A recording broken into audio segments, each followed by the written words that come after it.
Hi everyone, this is Lou Villan with part 1 of a 2-part series, Black Sins and Red Sins.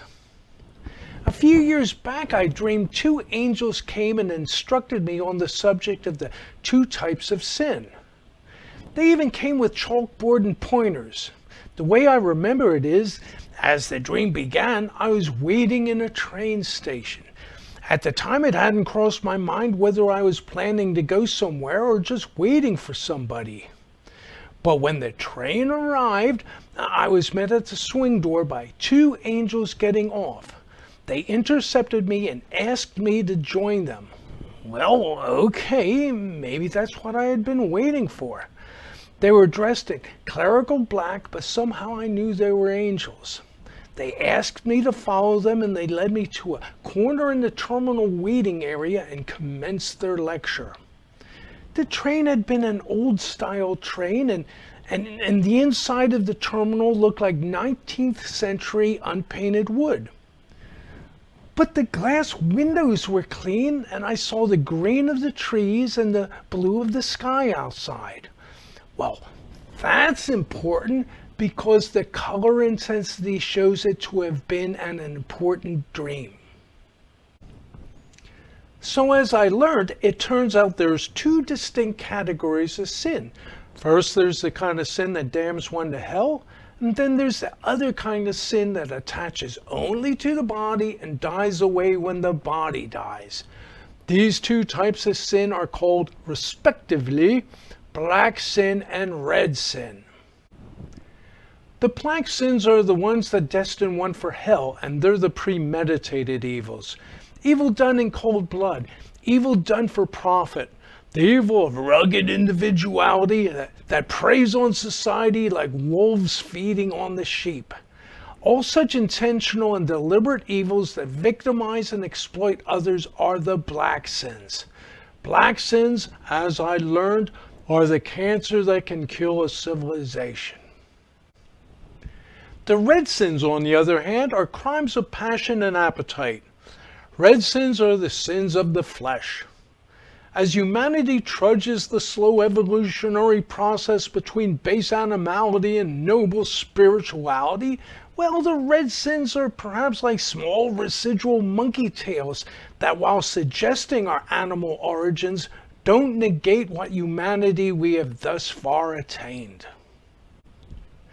Then there's the conditionality of the red sins to consider, that even while we can still lament that our animal urges are engaged, the impulses to sin are coming unsought, with our second-order thinking being far more godly than our first-order thinking, that is, wishing that we didn't want to do these things. Every red sin is somewhat akin to that of a poor hungry man stealing a loaf of bread, a deed that is never done without mixed feelings.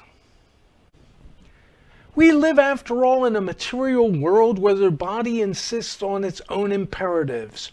If only the appetites could be removed, then so also would be any impulse to commit such red sins. And this is exactly what happens when the body passes away. Death brings a final liberation from the red sins. Or it should. What actually happens in many cases was then explained. The worst that might happen in regards to these red sins is that we may become habituated to and identified with our purely animal appetites. As in the case of a man who makes a hobby of sex or gluttony and takes pride in such things to the point where such inclinations and behaviors become integral to his self-image. As such a soul transitions toward a spiritual existence, it will feel lost if all its priorities and sense of identity have become aligned around what are only material encumbrances that really have no nesting place in the higher, more ethereal spiritual realms. Clinging to old habits and conditionings, the soul will find itself too dense and too opaque to tolerate the light of heaven. Remember that light streaking through a vacuum traces no beam. Light shows itself only in collision with matter, reflecting all that's not absorbed. And light absorbed into matter becomes heat, and past a certain point, heat burns and burning hurts. Oh, please allow me here to mention an incidental fact that relates to the truth, light not reflected is absorbed and becomes heat. I had a dream in which I was in Elijah's dark cave of prayer. I mentioned this cave in my video series, The Virgin Mary and a Love Story. In the dream, as Elijah was telling me, behold, the principalities of the sky vie for thy soul.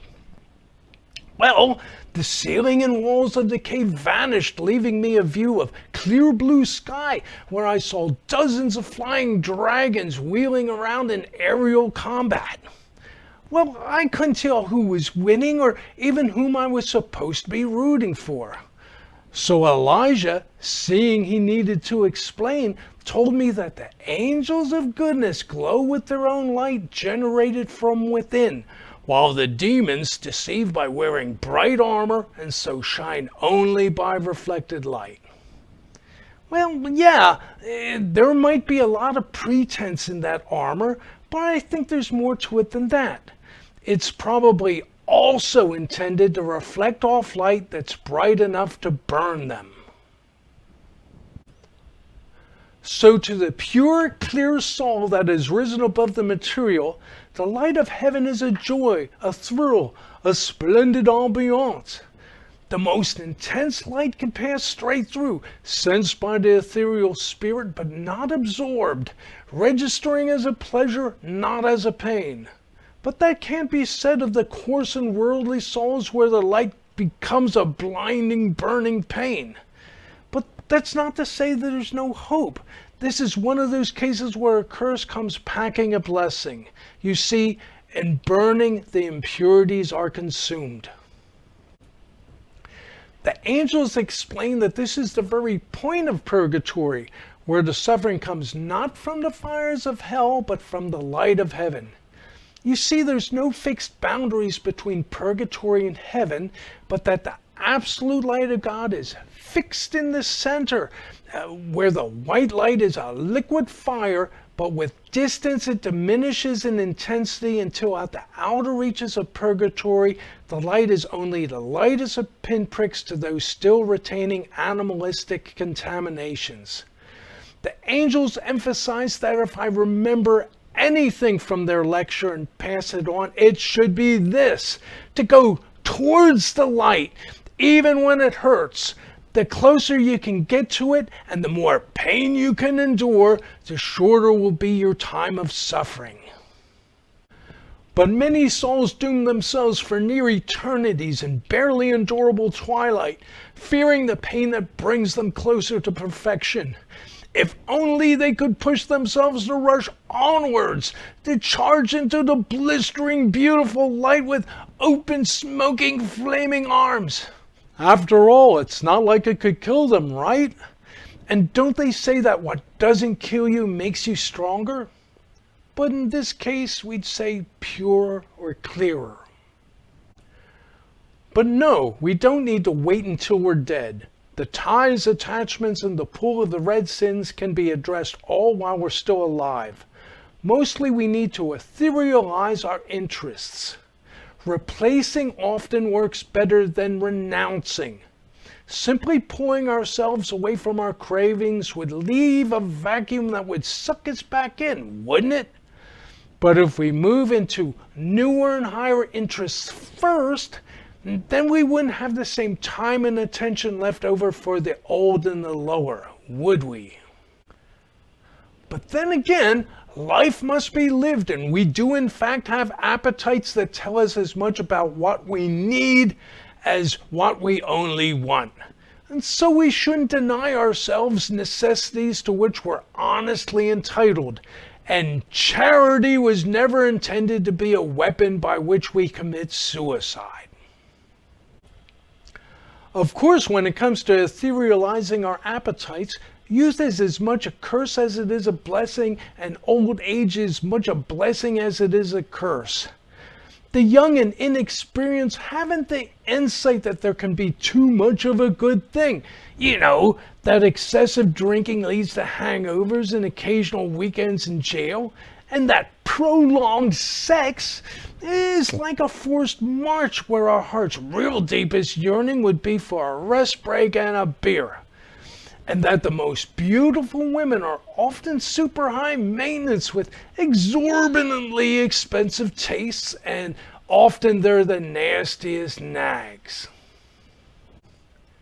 And the same kind of complaints can cover the full span of our desires.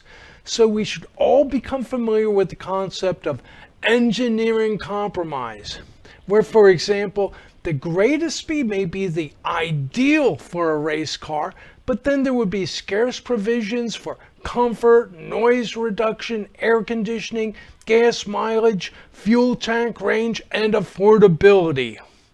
If life in the fast lane has taught me anything, it's that the fastest cars, airplanes, and motorcycles are budget-breaking torture racks. So yes, maybe the lesson of moderation in all things can come only with real-life experience. And yeah, if you've never gotten tired of partying, then you probably haven't partied enough.